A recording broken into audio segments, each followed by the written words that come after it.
এখন অবস্থান করছি বিমান জাদুঘর। তো বাসা থেকে বের হয়ে ভাইয়ের সঙ্গে বাইক রাইড করতে করতে হঠাৎ করে এখানে আসা। তো চলুন ভিডিওটি দেখে আসা যাক। বিমান জাদুঘর ভাইয়া বলেন কি প্ল্যান? হ্যাঁ, আমরা ঘুরি, আপনাদেরকে দেখাই, দেখতেই থাকেন আমাদের সঙ্গে। তো আমরা এখন বাইক পার্কিং করছি, সেজন্য 50 টাকা এখানে দিতে হবে। দেন এন্ট্রি ফি 50-50 100 টাকা দুইজনের। মূলত গাইস এখানে প্রশাসনিকভাবে নিষিদ্ধ ব্লগ করা, তারপরেও আমরা ফুটেজ নিচ্ছি। এই বিমান জাদুঘরটি ঢাকার আগারগাঁও শেরেবাংলা নগরে অবস্থিত।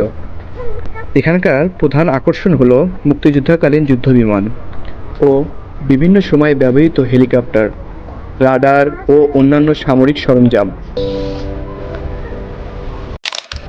সর্বপ্রথম যে বিমানটা বাংলাদেশে আসছিল 72-এ, সেই বিমানটা এখানে আছে, এই জাদুঘরে রাখা আছে। তো আমরা আপনাদেরকে দেখাবো সেই বিমানটি। ভিডিওটির সঙ্গে থাকুন। আমাদের সামনে যে বিমানগুলো দেখতে পাচ্ছেন, এগুলো মূলত যুদ্ধ বিমান। আর আজকে শুক্রবার, ছুটির দিন, এই জন্য জনসমাগম বেশি।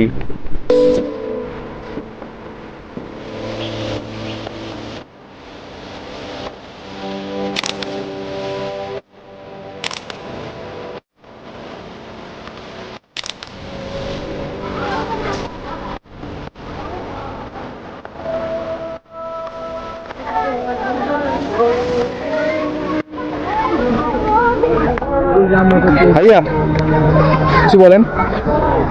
আসলাম, ঘুরতেছি ফিরতেছি, ছবি উঠাচ্ছি। তো গাইস, আমাদের সামনে যে যন্ত্রপাতিগুলো আপনারা দেখতে পাচ্ছেন, এগুলো মূলত বিমানের ইঞ্জিন, পাখা ও বিভিন্ন ধরনের যন্ত্রপাতি।